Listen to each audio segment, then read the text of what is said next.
Yeah.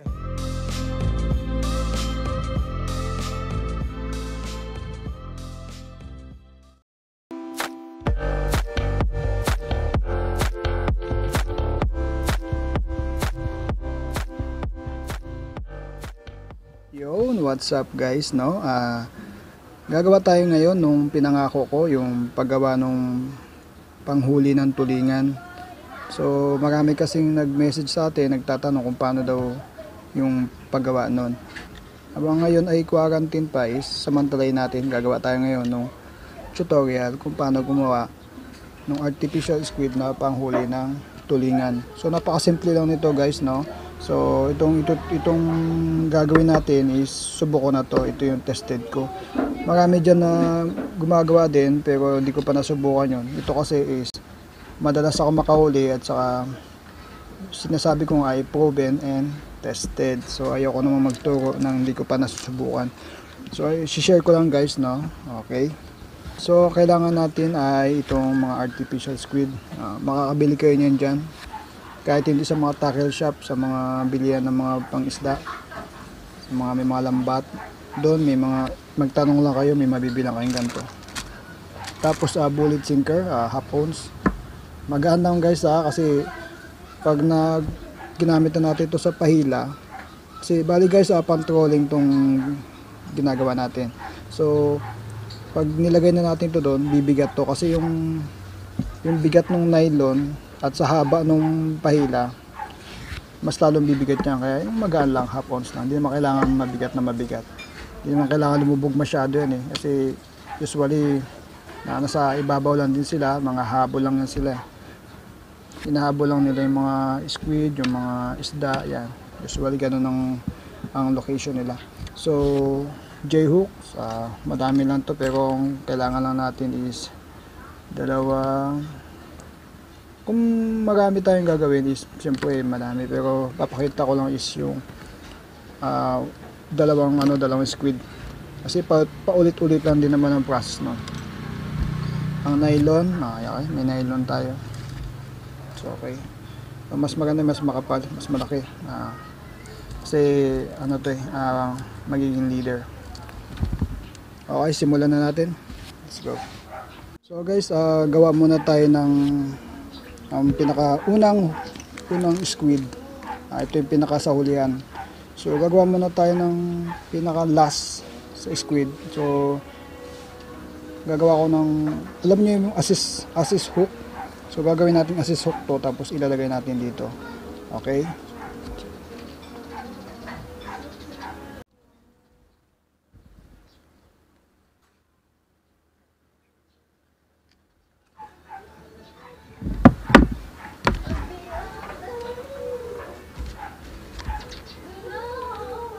gamit ako ng braid line. Ito talaga madalas kong ginagamit. Ito ay tested, 40 pounds.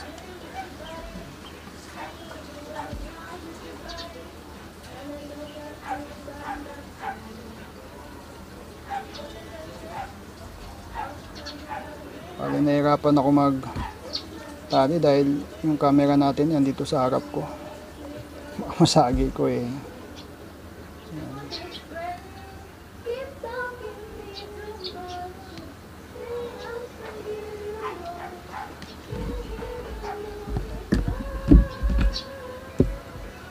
Makakaliwa na ako ngayon kaliwa na ginagamit ko.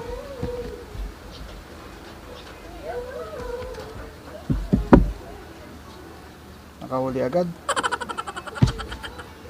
So i-cut nyo yung mga sobra. Kabila naman. So dalawa gagawin natin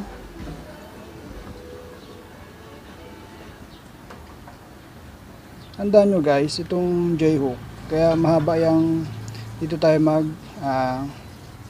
lalagay ng tali, kaya yan mahaba kasi pag kinagat ng isda para maiwasan yung iba kasi J-hook na dito pa nagtatali. So dapat ang tali nyo naman yan is dito na lang kasi mayroon na siyang eye, unlike nung ibang mga yung paborito kong gamitin, yung mga walang eye, talagang dito ako magtatali. Pero pag may eye na, doon na kayo magtali kasi may iwasan yung pagkagat ng isda. kaagas-gas-gas-gas. Tip lang yan guys, no? Pwede nyo naman di sundin. Ano na ba? Sana? Timitin na natin yung haba. Ayan.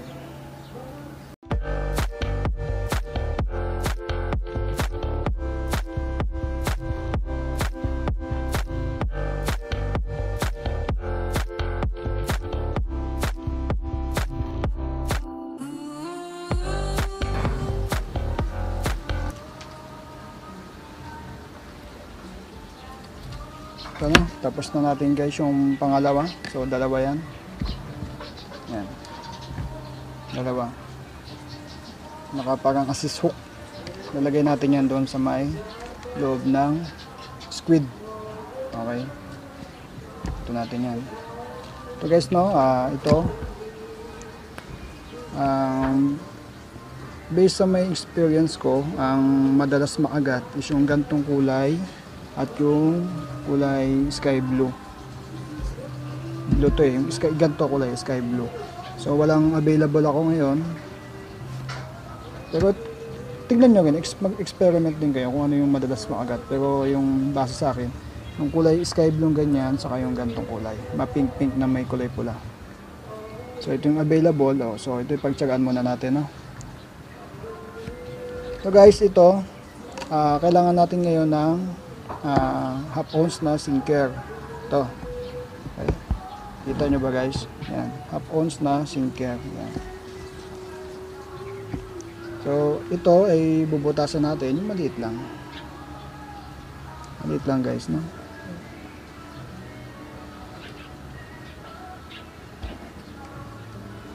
Yan. Maliit lang yan guys, no? Halos makalusot lang yung nylon. Then ilusot na natin to. So guys, pwedeng hindi siya nakapantay. Okay, pwede rin pantay, pero mas maganda yung wag nyo ipapantay guys. Nakauna ng ganyan. Nakauna yan guys ng konti. Yan. Lagyan natin ito para kitang-kita nyo guys, no? Yan, ganyan siya guys, no? Nakauna ng konti.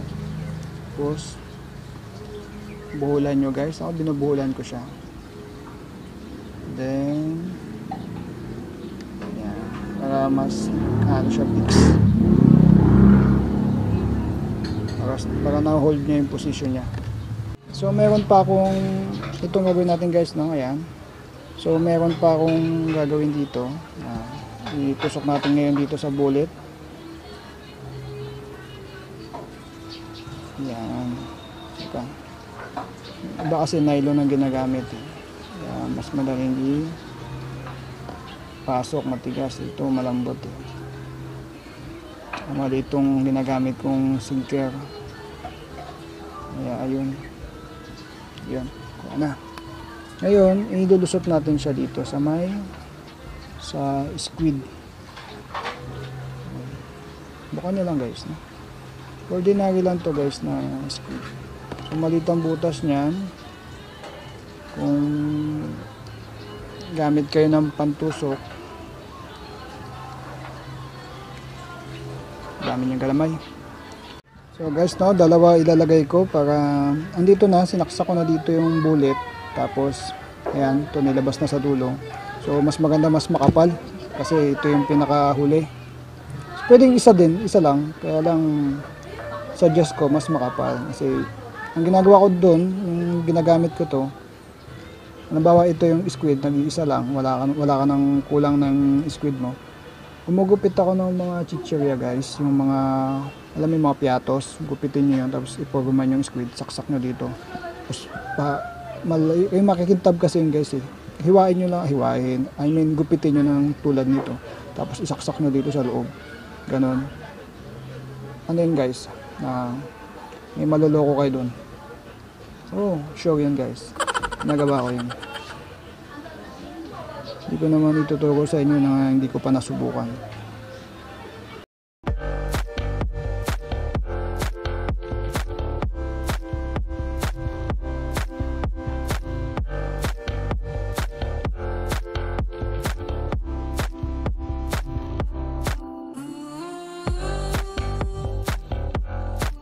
Pisto, may share ko lang. Ayan, makapal. Mas maganda guys, makapal. Yo, kung napapansin nyo, ayan. Kung napapansin nyo, ito nasa labas yan, alawit. Ayan. Ngayon, ito isa nasa loob. Kasi ang sakmal namin, ang isda, pahabol yan. Sakmalin yan. Pag hindi niya nasakmal to, pwede niya masakmal tong isa. So yung iba, ang kabit, hindi gantong assist hook ang ginagamit.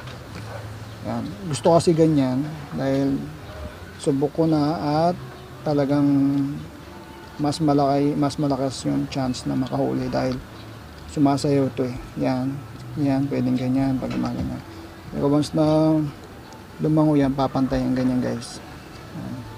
Yung iba, ang ginagawa nila is ito pinagkakabit na ganyan. Yan, teka. Bubuksan mo to tapos nakakabit na ganyan. Tapos nakalagay dyan. Ganun style din. Kaya hindi ko pa nasubukan yun. Ito ang subok ko eh, kaya ito muna. Yan, ganyan siya guys. So ito ay isa. Pwede kayo magpahila guys ng isa. Yun yung halimbawa wala na talaga kayo, isa lang gusto nyo pahila, pwede. But para mas malaki yung chance na makahuli kayo, kasi kawan yan eh, pag dinaanan yan, almost kawan talaga yan. Meron pala ako guys na ilalagay pa. Teka, nasan ba yung beads natin? Itong beads, gusto ko siyang ilagay, wala naman to. Pwede naman din nilagyan. Pero mas gusto ko kasi pa siya, maganda tignan. So kahit wag nyo na po lagyan to. Yan. Tapos pag iisa lang, ilagay nyo na itong swivel. Pag nag-iisa lang yung inyong pahila. Pero ang gagawin natin ngayon is mga 1, 2, ganon. May kasunod pa syempre. Pero pag isa lang, tali nyo lang ganyan guys. Yan. Ganyan lang. Tapos, lagay nyo na yung line, yung main line. Okay? Ganyan na yan. Pwede na to guys. Yan. But, gagawa tayo nung mas marami. So, paano gagawin yun? Hindi kaya magkabuhol-buhol. So, ito guys, no? Manood ulit tayo at sundan natin. So guys, no, kung mapapansin nyo, yan sa picture ko na to, ayan, binilugan ko, yan yung nakahuli. But, tignan nyo mabuti guys, may pangalawa yan. Ayan. Yan ang gagawin natin. Hindi lang nag-iisa, kundi may pangalawa, pangatlo, pang-apat, hanggang panlima. Pero ang gagawin natin is yung hanggang dalawa lang. Kasi pag nagawa na natin yung, paulit-ulit lang yung gagawin. So, ipapakita ko lang sa inyo yung kung paano ginagawa. Okay? Okay guys, no? So, tinanggal natin yung swivel kasi gagawin natin isa, dalawa, o kaya tatlo, apat. Kung marami kayong mga squid na ganito, pwede nyo gawin na mas marami. Kailangan nyo lang ng dagdag na squid at dagdag na swivel at hook, of course. Ito, iduduktong nyo lang guys yung pinaka first na natin, squid. Dito sa nylon na gagamitin natin guys, no? Okay, monofilament man o kung ano man ang nylon na gagamitin natin guys, ano? So ito, dagdag na squid, swivel, hook, syempre dadagdagan natin. Ito guys ay di na natin kailangan. Okay? Tama na yung isa. Yung isa lang is dito lang. Okay. Kailangan mula dito guys sa pinaka dulo, gugupit tayo ng mga 12 inches and half, pwede yun, ha?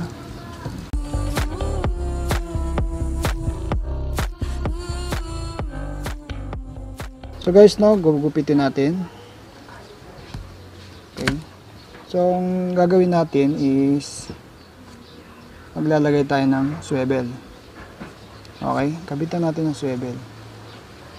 Kasi wala nang swivel dito sa may dulo. Ayan, wala nang swivel dyan. So, dito na tayo magkakabit. Okay. Tali natin guys, no? Okay.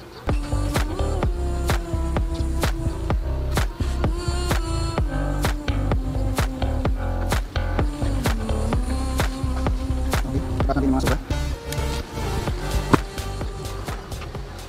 So, paano naman natin kakabit tong squid saka itong hook. So kailangan natin guys ng pliers. Ayan. So ito ibubuka natin ng konti. Yan, itong pinaka-eye niya, bubuka natin yan.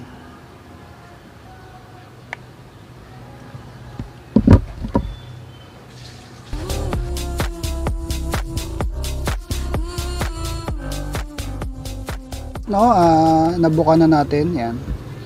So, bahala na kayo dumiskarte kung paano nyo ibubuka. So, gumamit ako ng mga iba-ibang pliers, screwdriver, martilyo. So, screwdriver, yung ginawa ko is sinaksak ko to ng screwdriver, then pinukpo ko, yun, para bumuka. Okay. So, bahala na kayo dumiskarte, pero ganun yung technique ko. So, ang gagawin natin ngayon is, ito may pakamay ko. Yon is ilalagay natin to dito guys, yan. So as long as yan, yan dito natin ilalagay, yan ha. Okay, so balik tayo sa plies, kabit natin.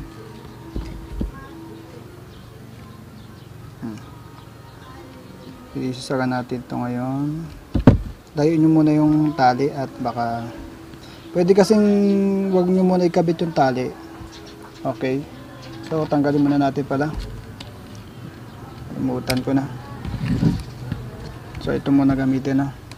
So ikabit nyo dito guys, yan, saka nyo i-close.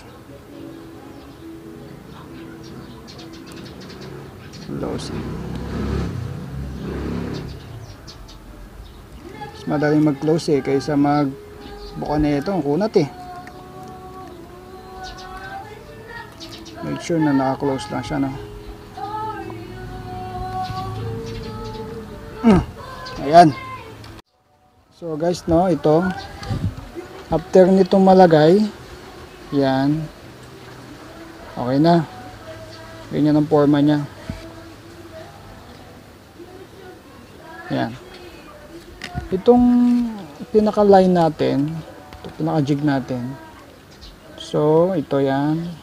Yung dulo nito na pinutol natin is ikakabit natin dito din sa may pinagkabitan ng hook.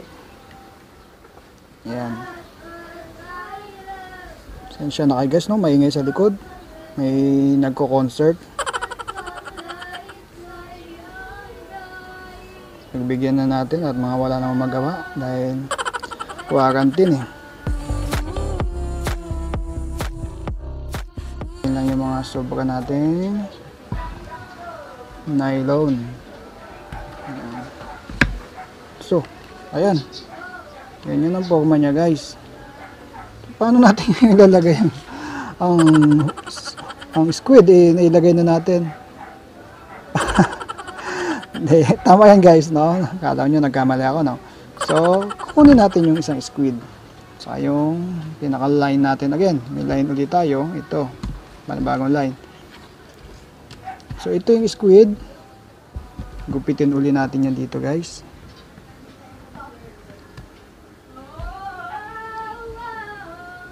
Maliit na gupit lang. Yun. Laki na nga yan pero malaki na nga itong gupit na to, pero okay pa din yan. Papasok natin siya ngayon guys. So kaya mapapansin nyo yung paliwanag kung bakit di na tayo maglalagay ng ano dito ng bullet sinker, kasi ito na yung pinakamagiging bullet sinker natin. Ito na rin ang swivel ng dalawang pangalawa at itong panghuli. So hindi yan magtutwist dahil may swivel yan. Iikot yan guys, iikot. Yan. So yung kuha ulit tayo ng pinaka-line. Balik naman natin ito sa kabila para hindi tayo mahirapan gumalaw. Yan. Itong line na main line uli, kabit na naman tayo dito guys.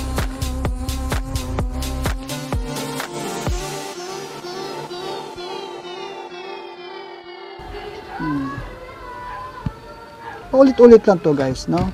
So yung ginawa natin pangalawa, ito, is uulitin lang natin pag gagawa tayo ng pangatlo, pang-apat, pang-lima. So space uli ng mga 20 inches. Space ka uli. Then cut na naman. Tapos lagay ka uli ng swivel at saka hook. So ganun lang yun guys, no? Paulit-ulit lang, hindi ko na uulitin at umuulit-ulit na tayo. Okay, so ganun lang yun guys, no? Nakatapos tayo ng dalawa. So ang suggest ko is gumawa kayo ng ganito, mga 3, 4, 5 na mga pahila, kasi mas malaki yung chance na makita ng mga kawan yung gantong tumatakbo na mas marami. Mas malaki din ang chance na makahuli. Pag lumampas sila makagat yung isa, makakahabol sila doon sa mga susunod pa. Okay? So yan sila, pag sumugod yan, minsan ang takbo ng bangka o saan mga nagpapahila is, kanya-kanya silang sunggab. Kaya mas maganda marami, minsan makakahuli kayo ng sabay-sabay, puno yun, 3, 4, 5, sabay-sabay. Okay? So ulitin nyo lang guys, kung anong ginawa natin dito sa pangalawa, yun din ang gawin nyo doon sa pangatlo, pang-apat. So yung pinakahuli nito, halimbawa nakagawa na tayo ng pang-5, habaan nyo na yung susunod hanggang sa pinaka-final na swivel. Mga isang dipa. Yun. Tapos gupitin nyo, ikabit nyo na yung swivel. No? Halimbawa gawin na natin. Gupitin nyo, then halimbawa isang isang dipa.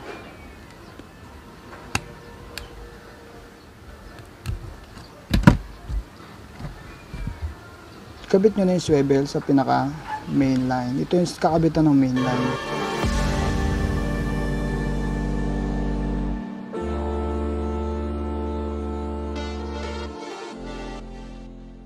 Ako guys, no, pag nagpapahila ako is hinahabaan ko 50 meters mahigit ang layo, parang 100, ganyan. So ito yung ikakabit nyo sa pinaka main line. No, ito yung pinaka dulo. So ayan, sunsunin natin. Ito yung pangalawa. Yan. Then ito yung pinaka ikakabit sa main line. So ganun lang din guys, no. Dagdagan nyo lang ng ganito. Hindi na natin inaisa-isa kasi paulit-ulit lang din yun guys, no. Kung anong ginawa nyo dito, gawin nyo sa pang-3, pang-4, ganun lang guys, no. Mas marami, mas maganda. Basta yung pinakadulo niya, lagyan nyo ng weights kasi ito yung pinakahahatak. So yan, kahit wala yan, hindi yan usod guys kasi may lock yan. Hindi yan kasi pag hinila mo yan, imposible ito guys na pumuntang paabante. So ito lahat yan ay pahila. Yan. Ayos yan guys, effective yan. No? Okay na guys, no? Guys, sa mga hindi nakakalam, ito ay ginagamit sa panghila. Trolling, yun. Halimbawa, yung bangka nyo tumatakbo, iladadlad around 50 to 100 meters yung mga pagitan. Sa akin kasi ginagamit ko hanggang 70 meters to 100 meters. Sa barko yun guys. Ang takbo niya is 6 knots hanggang 10 knots doon. Sa between nun, ideal nung takbo nun. Kasi wag masyado mabilis ay baka naman hindi mahabol. So pag diskarte naman, pag nakadawit is dahan-dahan na magbabawas, pero ang hila is continuous ang hila nun. Guys, no, baka may magtanong sa inyo kung baka ito ay malagot o maputol pag kinagat ng mga barakuda o mas malaki. So far guys, nung ginagamit ko to, wala pa naman ako nahuling barakuda. Kasi more on sa ilalim yun sila guys. Kaya imposible na makagat.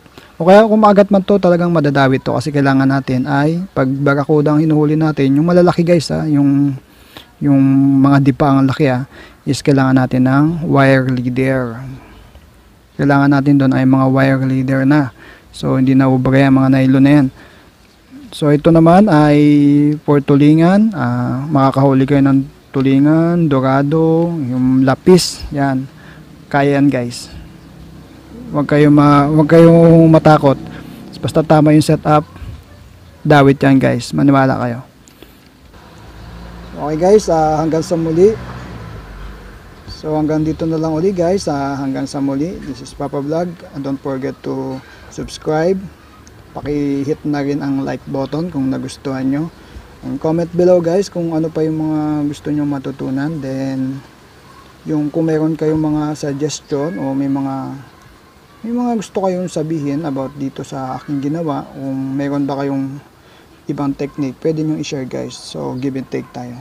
So hanggang sa muli guys, this is Papa Vlog. Happy fishing. Bye bye.